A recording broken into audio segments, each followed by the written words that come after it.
로마서 1. 어제 우리가 사도행전 로마서 1장 1절 이 본문의 1절 앞부분의 말씀을 잠깐 생각해 보았습니다. 바울은 자기를 로마에 있는 성도들에게 소개하면서 두 가지를 말했다고 어제 보았죠. 물론 오늘 이어서 계속 보겠지만은 어제 자신을 사도 바울은 예수 그리스도의 종이라고 표현했습니다. 둘로스라고 했죠. 끈으로 묶여있고 책임과 의무에 묶여있는 사람. 그래서 마치 배 맨 아래쪽에서 배와 운명을 같이 하면서 자기에게 주어진 그 노를 최선을 다해서 젓는 사람. 그런 둘로스, 그런 사람으로 바울이 자기를 표현했다고 했죠. 그리스도에게 묶여 그분이 자기에게 있게 하신 자리에서 또 예수께서 자기에게 주신 그 노를, 믿음의 노, 사역의 노를 저으면서 최선을 다하는 사람, 그런 사람이다. 그런 사람이 되고자 한다고 바울이 로마 성도들에게 자신을 소개했다고 했습니다. 두 번째가 자기를 사도로 표현했죠. 아포스톨로스, 보냄을 받은 사람. 주님의 뜻을 전하기 위해서 주님으로부터 세상 속으로 파견된 사람이다. 그래서 자신은 주께서 자기에게 주신 그 말씀을 가감없이 그대로 전하면서 많은 사람들을 살리고자 하는 그런 역할을 하는 사람으로 부름받았고 또 그런 사람으로 살기 원한다고 이렇게 자기를 소개했다고 했습니다. 종이요 사도로 자기를 인식하고 또 다른 사람들에게 자기를 나타내고자 했던 사도 바울은 또 다른 한편에서 자기를 부르심을 받은 사람이다 이렇게 이제 표현하고 소개하고 있습니다. 1절 상반절에 다시 한번 읽어보시면은 예수 그리스도의 종 바울은 사도로 부르심을 받았다 이렇게 말했습니다. 여기 세 번역에는 이 부분을 부르심을 받아 사도가 되었습니다 이렇게 이제 표현해놓죠. 우리가 읽고 있는 개역개정에 사도로 부르심을 받았다 또는 세 번역에 부르심을 받아 사도가 되었다 또는 공동번역 개정판에는 사도로 부르심을 받아 비슷하게 이렇게 언급이 되어 있는데 이 세 번역본에 공통적으로 언급되는 부분이 있죠. 어우러드는 부분이 바로 부르심을 받아서 주님이 나를 불러주셔서 자신이 사도가 되었다라고 언급하는 그 부분입니다. 자기가 사도가 될 수 있었던 것은 다른 이유 때문이 아니고 다른 원인 때문에 그렇게 된 것이 아니고 주님이 자신을 불러주셨기 때문에 초대해 주셨기 때문에 자기가 사도가 될 수 있었다 말하는 거죠. 사도 바울은 따지고 보면 자기 시대에 굉장히 훌륭한 점들을 많이 갖춘 그런 분이었죠. 로마의 시민권자였고 사회적으로 신분적으로 다른 사람들에 비해서 상대적으로 조금은 우월한 위치에 있는 그런 사람이었습니다. 또 어릴 때부터 율법을 많이 배워서 율법을 잘 알고 있는 그런 율법학자였고 또 바리새인으로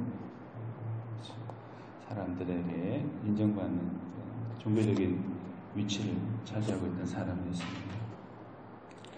근데 이런 바울이 자기가 가지고 있는 이런 사회적인 종교적인 신분만 내세워도 중요한 위치에 곧 이런 것들을 내가 갖추었기 때문에 그래도 주님이 나를 부르셔서 일꾼 되게 하셨습니다. 이렇게 말할 수도 있을 것입니다. 바리새인이요 로마 시민권자요 율법학자인 나 바울은 주님의 부르심을 받아 이렇게 표현할 수 있죠. 그런데 인간적으로 내세울 수 있는 이런 모든 것들을 사도 바울은 언급을 전혀 하지 않습니다.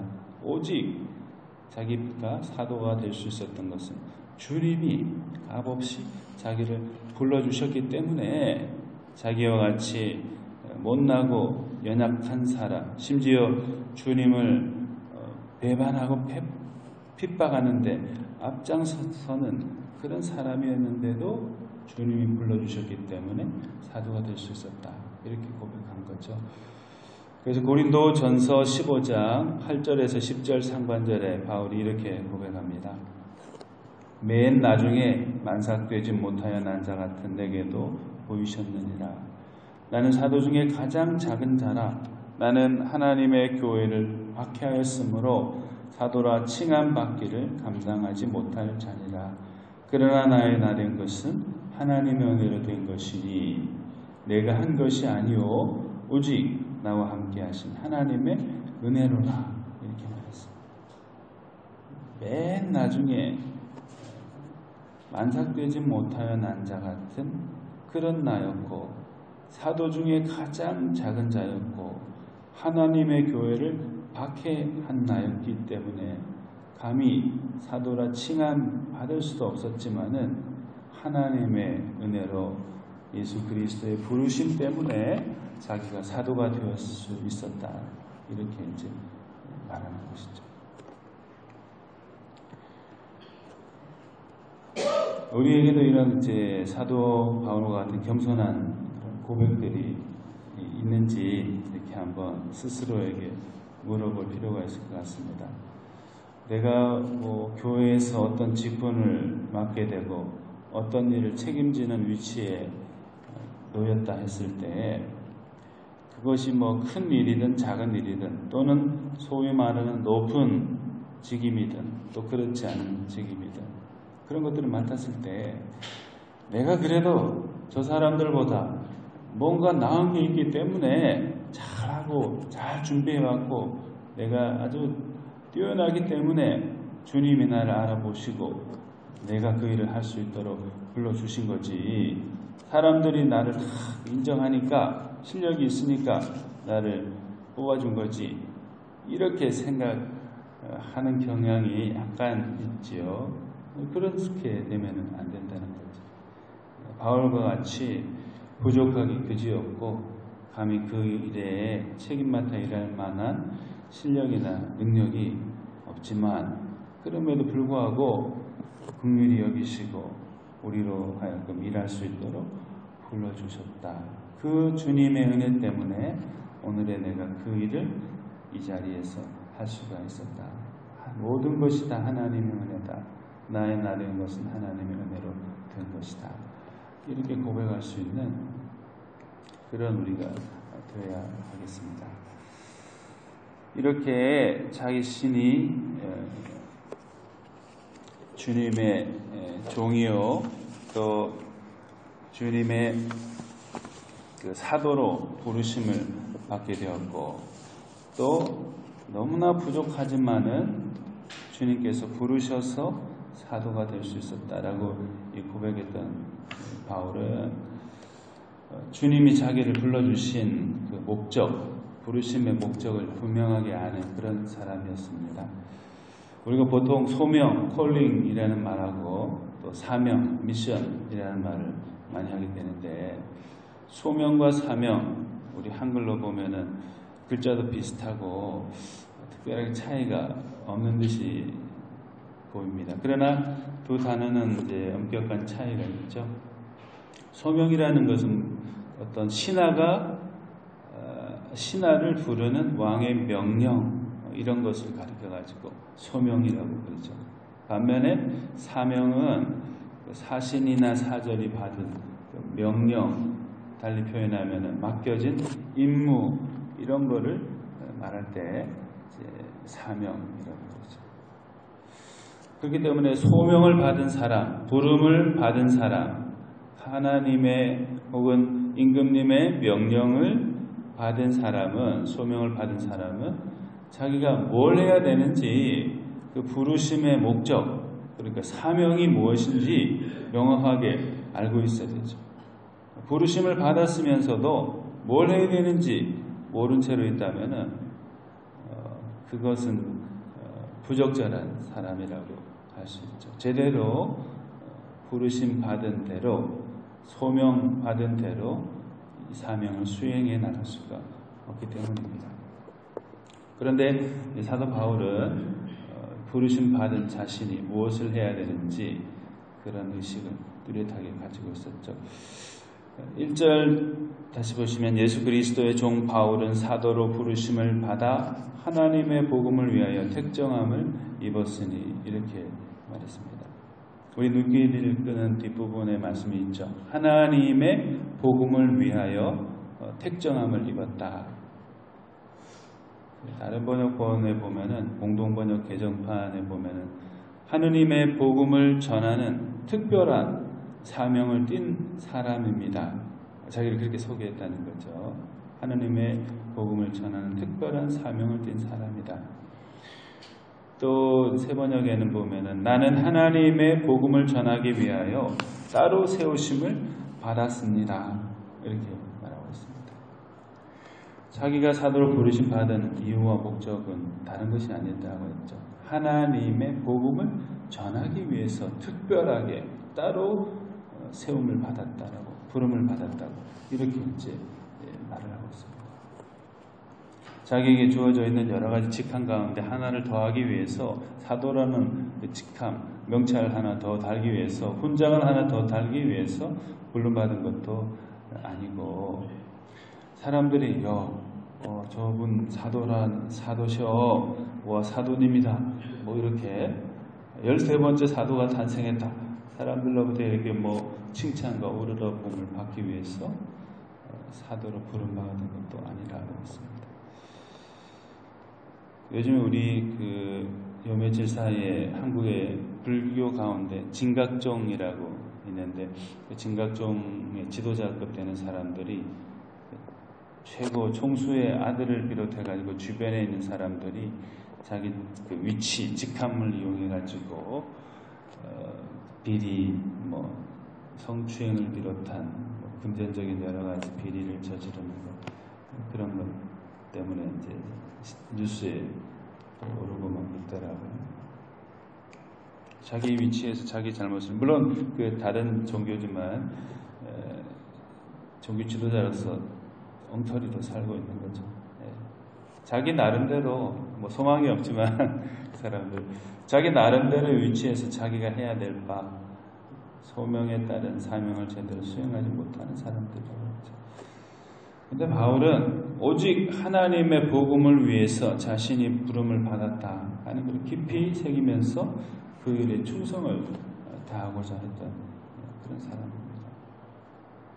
우리도 목사로, 장로로, 권사로, 집사로, 또는 그런 특별한 직분이 아니어도 주님을 믿는 성도로 부름을 받았다라고 했을 때, 우리가 의로워서 잘해서 부름받은 거 아니라 그랬죠. 하나님의 은혜로, 그리스도의 은혜로 부름을 받았다고 했는데, 부름받은 데는 분명한 목적이 있다고 그랬죠.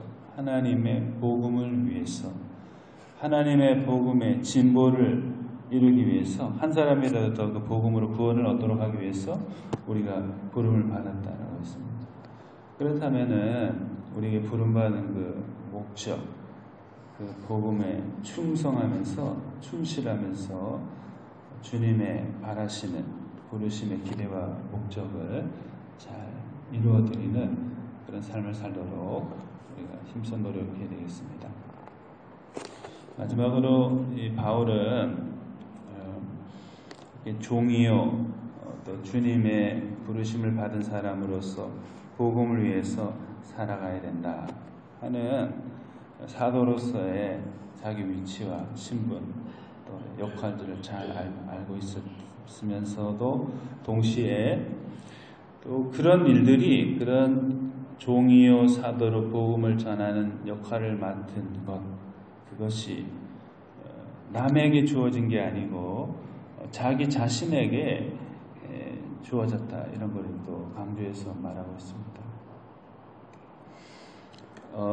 여기 이제 우리가 가지고 있는 그 개역 개정판에는 그런 말이 이게 그 단어가 없지만은 다른 번역본들에 보면은 나라는 것이 문장마다 강조되어 있어요. 예를 들면은 공동번역원에는 보면 나는 사도로 부르심을 받아 이렇게 말하고, 새 번역에는 보면은 여기도 나는 하나님의 복음을 전하기 위하여 따로 세우심을 받았습니다. 이렇게 이제 말하고 있는 것이죠. 종처럼 주님을 위해서 목숨을 다 바쳐 충성해야 될 사람은 당신이 아니고 바로 나라는 거죠. 그리고 주님의 말씀을 가감없이 있는 그대로 충실하게 전달해서 다른 사람이 그 말씀을 듣고 생명을 얻도록 하는 일에 기여해야 될 사람도 당신이 아니고 나라는 거죠. 그런 사도적 직무를 담당해야 될 사람이 바로 자신이고, 그런 일을 위해서 부름받은 사람이 바로 자신이라는 것을 강조해서 말하는 것이죠. 책임과 사명과 또는 솔선수범하고자 하는 의지를 담고 있다. 이렇게도 볼 수 있겠습니다. 손가락질을 하면서 당신은 왜 교회에서 그렇게 살고 있느냐? 왜 당신은 그 일을 그렇게 게을리하고 있는가?